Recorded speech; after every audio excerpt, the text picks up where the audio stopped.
Hello, it's Renata with Renata's Garden, and welcome to another episode of Unearth Horticulture on this very snowy morning. Um, welcome to my garden. I am not crazy. I know it's snowing. I'm freezing, but I wanted to talk to you about what today's episode is going to be all about: spring garden planning. And I know you all were into the mood a couple days ago when it was feeling, 60, 70 degrees and warm, and we were experiencing mild winter conditions. But Kansas does what Kansas does, and we are experiencing a polar plunge. So, what better way to get us through this really freezing, depressing time in the year than to hope and dream about all things green? So, join me today in this episode to learn how you can start planning your spring garden. The first step of spring garden planning is data collection. And that sounds super sciencey, but basically what I mean is you need to go out and take measurements of your growing area, whether that's an in-ground garden plot, or maybe it's raised beds like mine is, or maybe it's just a container garden, or cold frames. It's really important that you know what your growing space is so you can accurately plan how many plants you need, maybe what you can grow, and it allows you to just get a grasp of where you're starting off with. After you've mapped out your garden area, the next step in data collection is to look at the soil. And this once you start getting towards spring, it's a little late to test your soil before planting because it does take some time for those soil tests to come back. But usually the fall or winter before you plant into soil, you need to test it so you know what the appropriate fertilizers and amendments are that you need to add to your garden to be successful. For example, Kansas soils are pretty high pH because we have that natural limestone in our bedrock.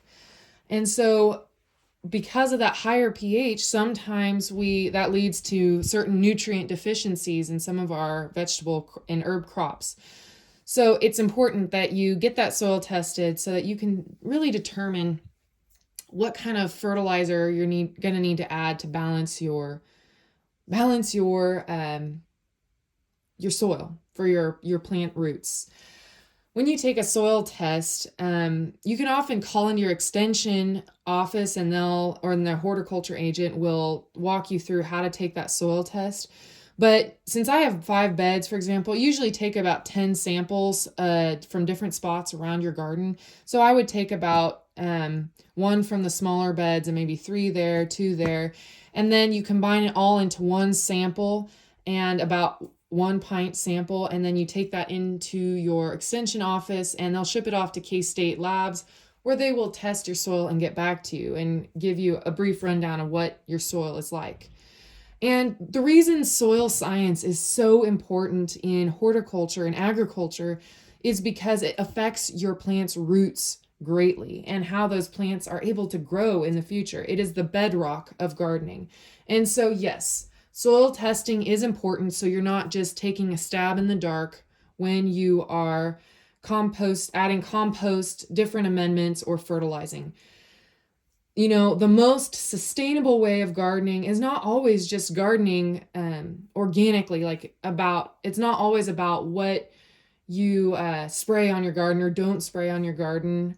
It's more about being efficient and sustainable and using the resources to the best of your ability. And that's really what my goal is every day as a grower, and why I love horticulture, because it's all about resource utilization. So, rabbit trail to say that data collection is important so you have a foundation for planning your garden in the next couple of steps that I talk about.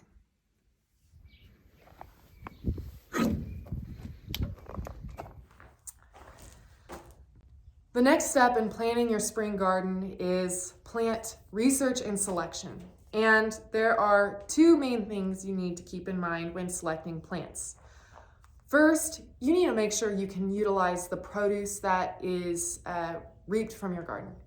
You need to make sure that you're liking what you grow, because if you don't enjoy it, what's the point? Second, you need to make sure that whatever you grow is successful in Kansas climate. And there's a few ways to find out that information. First of all, Kansas State Research and Extension. I say this time and time again because I've reaped the benefits of that all of my life. I grew up in 4-H, and then I attended Kansas State and got a horticulture ag degree. So it's a really useful resource, and I strongly encourage you to check it out. Call up your horticulture agent. Look on the website for articles and information about plants that you're wanting to grow. There is a resource called the Kansas Gardener's Guide, and it has every crop that really does well in Kansas and breaks down how to start a garden, how to keep your garden successful. Excellent resource, and your extension office will be able to direct you to that resource. I will also mention that I am releasing my plant offering catalog this week, and it outlines all of the spring vegetables and herbs that I'm going to be offering on the plant bus and for sale. And I'm very excited because there's quite a few classics that you'll recognize, but then also there are some new varieties, special varieties and cultivars that you won't find anywhere else locally. And so if you have any questions about those, let me know. I cannot wait to hear what you think about the spring catalog. I've been working really hard to build a growing roster that can service from the most avid gardener who's been gardening for years to the new gardener who doesn't have an in-ground garden yet but wants to start maybe an urban container garden. So I've got a lot of options. Check it out. The link is in the description. After you've selected the general categories of vegetables and herbs that you'd like to try out in your garden, then it's time to look at scheduling both the planting and the harvesting of these plants, because you can oftentimes stagger plant so that you're harvesting for longer periods of time, or in some cases plant one crop and then shift over to another crop if you have a really early spring planting.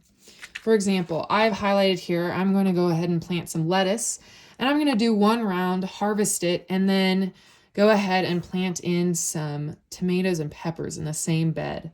And so what I'm going to do here on my garden map is going to lay out my first planting of the season, and you might need to have a couple garden maps so that later you can see what maybe your March versus your May versus your October looks like if you do fall gardening. So I'm just going to start off with that and show you what I come up with.